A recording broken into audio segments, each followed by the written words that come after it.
को जानते थे, तुम लशिंग लू को जानते हो, तुम हर किसी को जानते हो ना। जानते हो मैं उससे दोबारा मिला? किससे? लेडी जोहाना से? उसने मेरे लिए एक काम पूरा किया और बेहतरीन तरह से जीती भी मानना पड़ेगा। ये शायद इकलौती चीज है जिसे मैंने 500 सालों में सीखा है। को मेरा कहने का कभी सोचने की जुर्रत भी मत करना कि मुझे तुम्हारी दोस्ती की जरूरत पड़ेगी। पड़ेगी? ये सच है?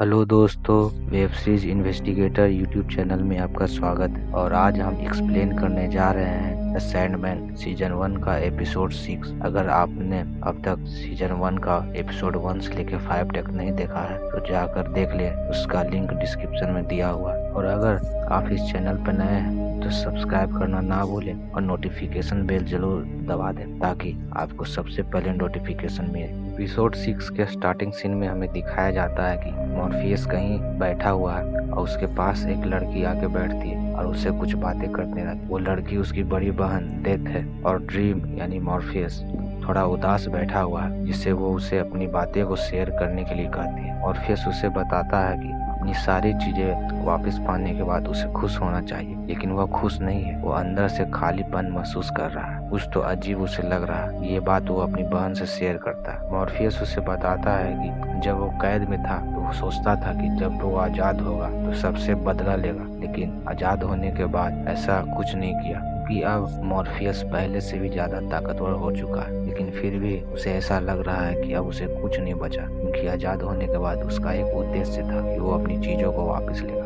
और लोगों से बदला लेगा।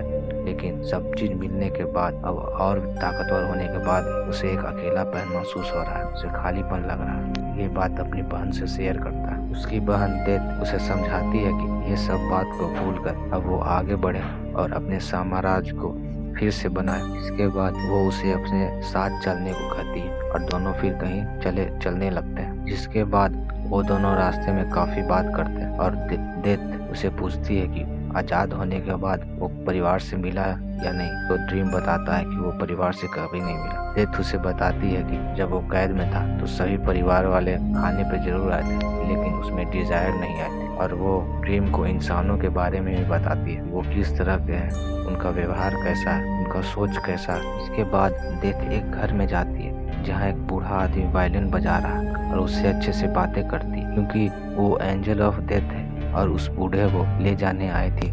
इसके बाद वो उसे ले जाती है। फिर वो दोनों आगे बढ़ते हैं और दोनों आपस में बातें करने लगते हैं। तो ड्रीम उसे बताता है कि जिन लोगों ने उसे कैद किया वो उसे नहीं, डेथ को कैद करना चाहते थे। इसमें डेथ बताती है कि वो जानती थी। फिर वो एक लेक के किनारे जाते हैं जहाँ एक सैम नाम का आदमी नदी में डूब के मर जाता है और डेथ उसे भी लेके चली जाती है। इसके बाद वो एक घर में जाती है जहाँ एक छोटा बच्चा होता है, वो उसे भी लेके साथ चली जाती है। फिर वो एक और घर में जाती है जहाँ एक औरत बीमार पड़ी होती है और वो उसे भी लेके चली जाती है, क्योंकि ये उसका काम था।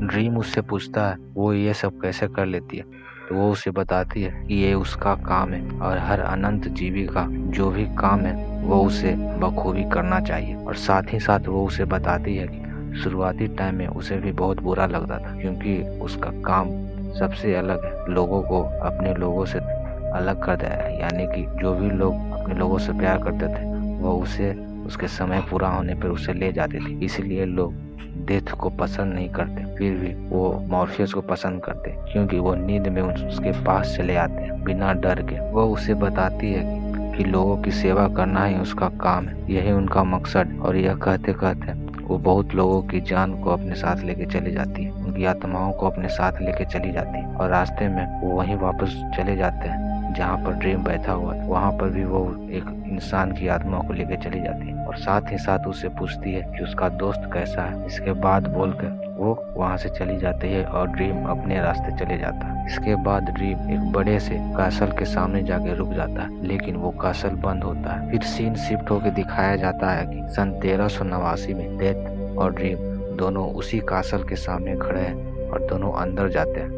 और वो कासल उस वक्त शराब खाना था जहाँ दोनों अंदर जाते हैं और डेथ एक गार्डलिंग नाम आदमी को देखती है जो अपने दोस्तों से मजाक मजाक में बोल रहा है कि वो कभी मरना नहीं चाहता, वो और जीना चाहता, और उसका कॉन्फिडेंस देख के ये लगता है कि वो कह रहा है कि वो कभी मरेगा ही नहीं। तब डेथ और ड्रीम दोनों ये डिसाइड करते हैं, वो ये देखना चाहते हैं कि क्या इंसान अनंत जीवन तक जीने पर या लंबे समय तक जीने पर मौत को एक्सेप्ट करता है कि नहीं। वो इस बात को जानना चाहते हैं। तब ड्रीम जाके उसे कहता है कि क्या तुम जीना चाहते हो, जिसपे वो सवाल का जवाब देता है कि हाँ, कौन कमबख्त मरना चाहता है। तो फिर ड्रीम उसे कहता है कि ठीक है, हम लोग इसी बार में मिलेंगे 100 साल बाद, कह के चला जाता है। और सबको लगता है कि वो मजाक कर रहा है, और वो ये भी कहता है कि जब हम मिलेंगे तो तुम्हारे जीवन के अनुभवों के बारे में बात। फिर सीन शिफ्ट होके 100 साल बाद दिखाया जाता है, यानी कि 1489 में, जहाँ गार्डलिंग वही शराब खाने में मॉर्फियस का इंतजार कर रहा है। और फिर वहाँ मॉर्फियस आता है, तो वो उसे बताता है कि वो अपनी जिंदगी से बहुत खुश है। वो उसे बोलता है कि वो और भी जीना चाहता है। तभी मॉर्फियस को और भी अजीब लगता है, क्योंकि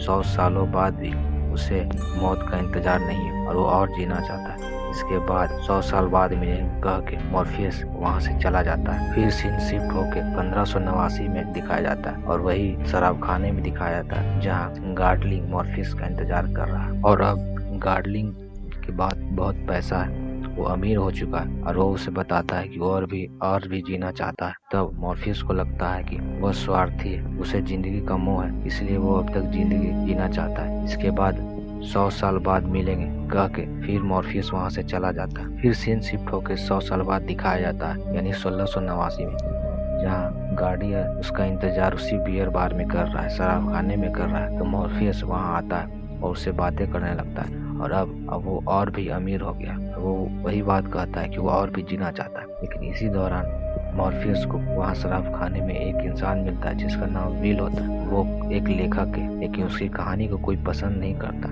लेकिन मॉर्फियस वहाँ जाता है और उससे जिंदगी के बारे में कुछ बातें कहता है और उसे साथ चला जाता है। और फिर सीन शिफ्ट होकर दिखाया जाता है 100 साल बाद, यानी 1789 में, जहाँ दिखाया जाता है कि गार्डलिन अब एक भिखारी बन गया है और मॉर्फियस उसका उसी शराब खाने में इंतजार कर रहा है। और जब मॉर्फियस उसके 100 सालों का अनुभव पूछता है, यानी कि अब तक जितने दिनों तक उसने अपना जीवन जिया है उसके बारे में अनुभव पूछता है, वो उसे बताता है कि वो और भी जीना चाहता है, क्योंकि मौत कायर मांगते हैं। इसके उसी दौरान हमें एक इंसान को दिखाया जाता है जो ड्रीम और गार्लिन का पिक्चर बना रहा था, जहाँ पर लिखा होता है कि एक ज्यूस और एक डेविल हर 100 साल में आके मिलता है। फिर 100 साल बाद दिखाया जाता है कि गार्लिन और मॉर्फियस उसी शराब खाने में मिले। गार्लिन अब एक बिजनेसमैन बन गया है और वो अपनी जिंदगी से खुश है, और अपने ये अनुभव को वो उसे ड्रीम को बताता है। लेकिन तभी वहाँ जोहाना कॉन्स्टेंटाइन आ जाती है उसी पेंटिंग को लेके, जिसमें लिखा हुआ था कि एक डेविल और एक ज्यूस है जो हर 100 साल पर मिलते हैं और उसे अमरत्व का वरदान देता है। तब जोहाना भी मॉर्फियस से उस अमरत्व के वरदान की मांग करती है, लेकिन गार्लिन उसके आदमियों को मारता है, और इधर मॉर्फियस जोहाना को जादुई रेत से अपने कंट्रोल में कर लेता है। गार्लिन को समझ में नहीं आ रहा था ये इंसान कौन है, और उसके बाद मॉर्फियस उसे बिना कुछ कहे चला जाता है। फिर सीन शिफ्ट होके अगले 100 साल बाद दिखाया जाता है, जहाँ वही शराब खाने में गार्लिन मॉर्फियस का इंतजार कर रहा है। और जब मॉर्फियस वहाँ आता है तो गार्लिन उसे बताता है कि वो विल, जो आदमी जिसकी कहानी कोई सुनना नहीं चाहता, आज विलियम शेक्सपियर के नाम से मशहूर है, और ये सब उसी के कारण है, और वो जिंदा भी है तो उसी के कारण जिंदा है। लेकिन गार्लिन इस बार उसे दोस्त कह के बुलाता है। वो उसे बोलता है कि उसे एक दोस्त की जरूरत है, और वो हर 100 साल पर अपने दोस्त यानी कि मुझसे मिलने आता है। तब मॉर्फियस इस बात से गुस्सा होकर वहाँ से चला जाता है, लेकिन गार्लिन उसे बोलता है कि अगले हर 100 साल पर वो उसका इंतजार करेगा।